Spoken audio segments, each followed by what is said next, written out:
xin chào các bạn.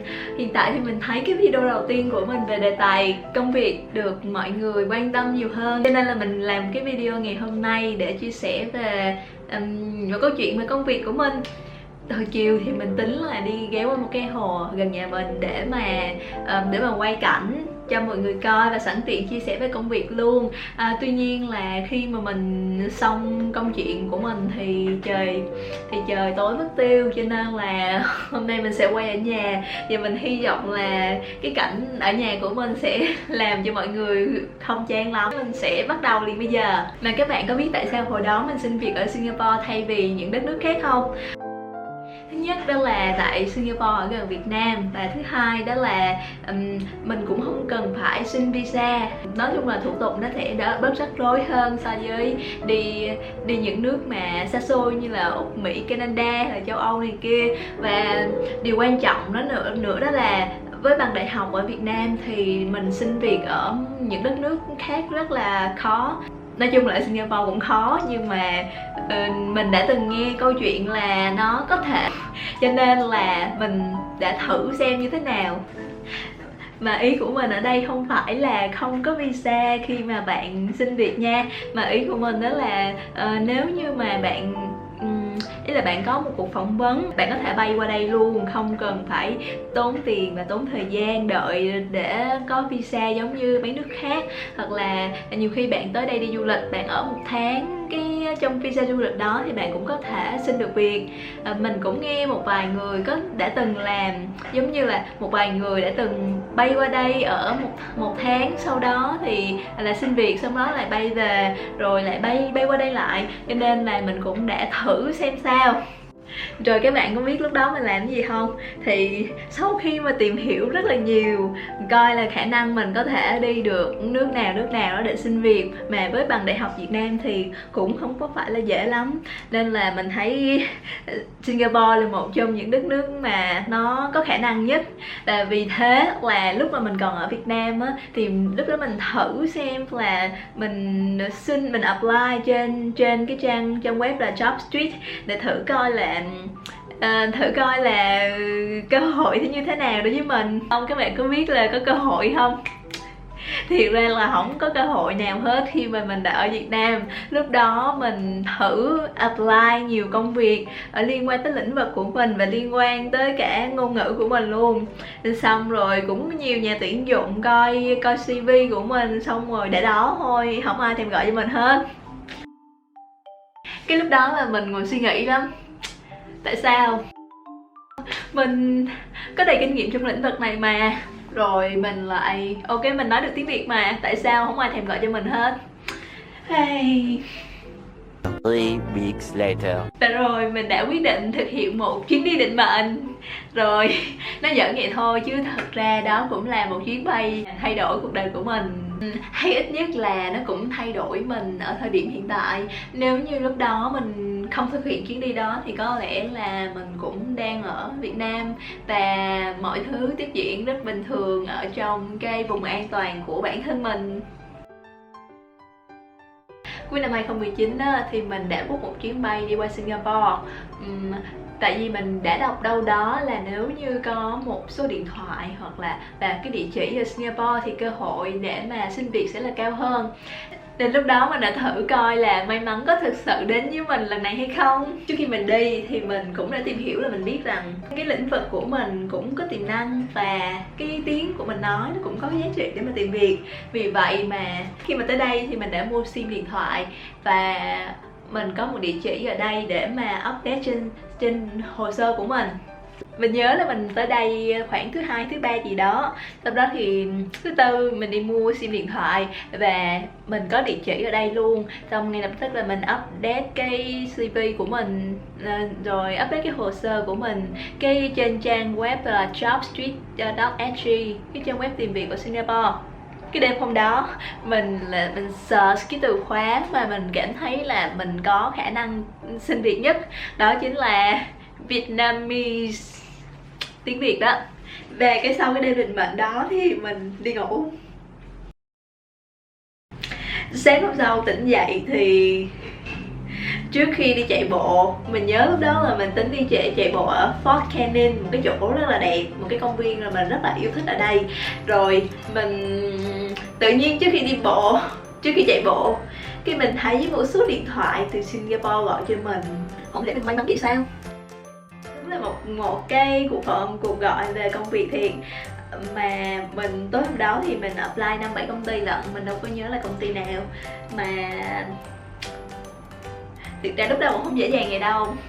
Các bạn biết câu hỏi đầu tiên sau khi mà hỏi đây có phải là tên mình vậy không, thì người ta hỏi gì? Thẻ của bạn là thẻ gì? Bởi vì nó rất là quan trọng để coi được là công ty đó có cần bảo lãnh hay không.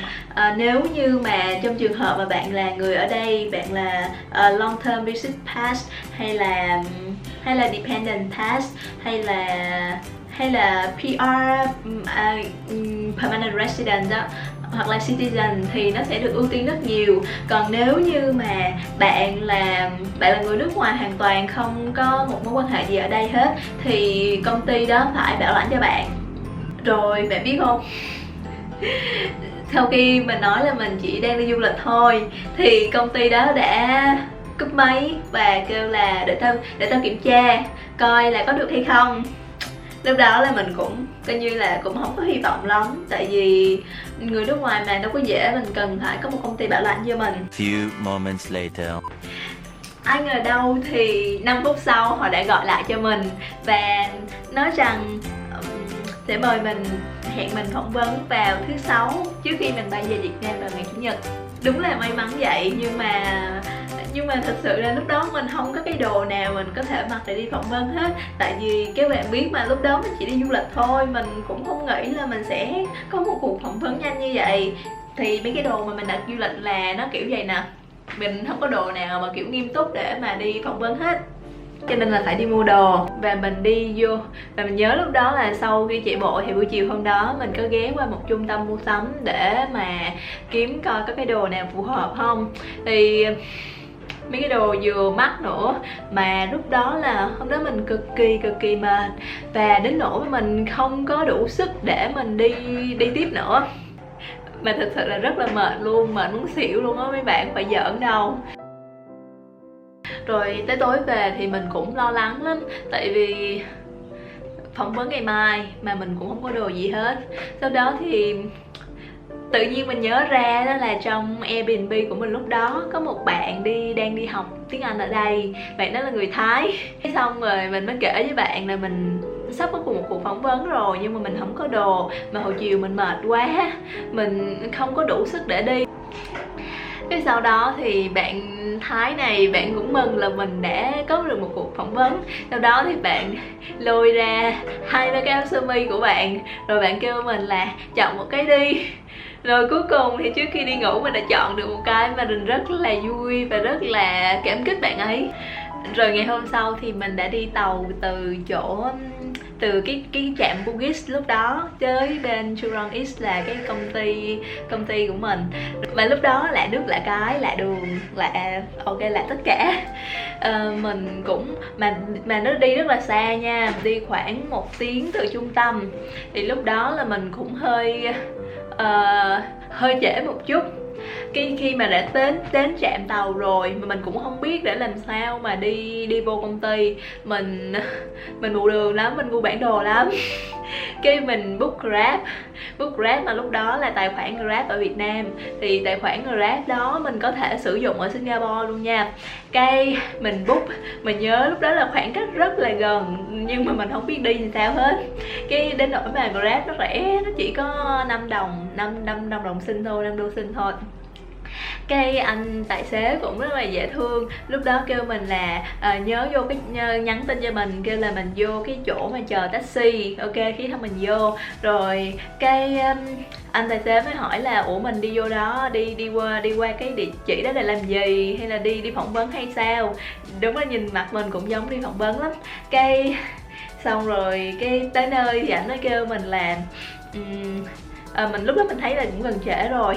Cái tới nơi anh nói với mình là đi vô đó nha, xong rồi nhớ rồi thang máy đó bấm cái lầu đó nên là thấy mình cũng lại nước lạ cái, cho nên là sẽ cho mình nhiều thông tin hơn. Rồi cái mình tới nơi và mình được phỏng vấn, mình gặp cái cô sếp của mình, là sếp hiện tại của mình. Là lúc đó cuộc phỏng vấn kéo dài khoảng 1 tiếng hoặc là hơn 1 tiếng. Mình nói chung là cuộc phỏng vấn mình cảm thấy mình thể hiện khá là tốt và mình khá là tự tin. Lúc mà giống như là cô hỏi câu nào thì mình cũng trả lời ổn và tốt, nên mình cảm thấy phỏng vấn cũng khá là tốt. Và xong rồi, nhưng mà tại vì lúc đó cũng không biết sao, tại vì mình chưa có kinh nghiệm làm đây bao giờ. Xong lúc đó cô hỏi những câu hỏi mà liên quan tới lĩnh vực của mình. Lĩnh vực mà mình làm là bên supply chain logistics, rồi order management, order fulfillment. Nói chung là những cái lĩnh vực mình làm là nó tiện lại là như vậy đó. Không biết các bạn có rành về lĩnh vực này không? Vị trí này lúc đó là cũng tuyển dụng là để cần một người có thể nói được tiếng Việt để liên hệ với cái văn phòng ở bên Việt Nam. Thì tiếng Việt mà là tiếng mẹ đẻ của mình nên mình cũng không có lo sợ. Rồi mình nghĩ là mình thể hiện cũng khá là tốt trong cuộc phỏng vấn đó. Sau đó thì mình đã bay về Việt Nam và mình đã không nhận được cái offer ngay lập tức lúc đó đâu. Cái mình không biết sao là lúc mà mình về nước á, thì mình cảm thấy may mắn hơn. Tại vì mình thấy có nhiều công ty mà liên hệ với mình. Lúc đó mình nhận được một vài, hình như là mình nhớ không lầm á, thì có khoảng 3-4 công ty liên hệ mình. Nhưng mà có một số công ty mình nói là hiện tại mình đang ở Việt Nam và mình có thể hiện phỏng vấn sau hay không, thì thấy họ im luôn. Còn mình đã được phỏng vấn 2 công ty lúc mà mình còn đang ở Việt Nam á. Nhưng mà sau đó thì phỏng vấn qua điện thoại mình cảm thấy là lúc đó thể hiện cũng không tốt lắm. Tại cái công việc đó thì thật ra là cần tiếng Việt, nhưng mà nó cũng không giống cái lĩnh vực của mình làm lắm. Cho nên là lúc đó thì mình đã fail. Many months later. Rồi đầu 2020, trong lúc mình không mong đợi gì cả, thì mình đã được offer công việc. Mình nhận được một email offer cho công việc này, công việc mà mình đã phỏng vấn vào cuối năm 2019 đó. Lúc đó là mình rất là vui luôn. Rồi sau đó thì mình đã chuẩn bị cho hành trình ra đi của mình như thế nào thì mình sẽ kể tiếp cho các bạn trong video lần sau nha. Bởi vì video này đã dài rồi nên là các bạn sẽ rất chán nếu như nghe câu chuyện dài dòng của mình.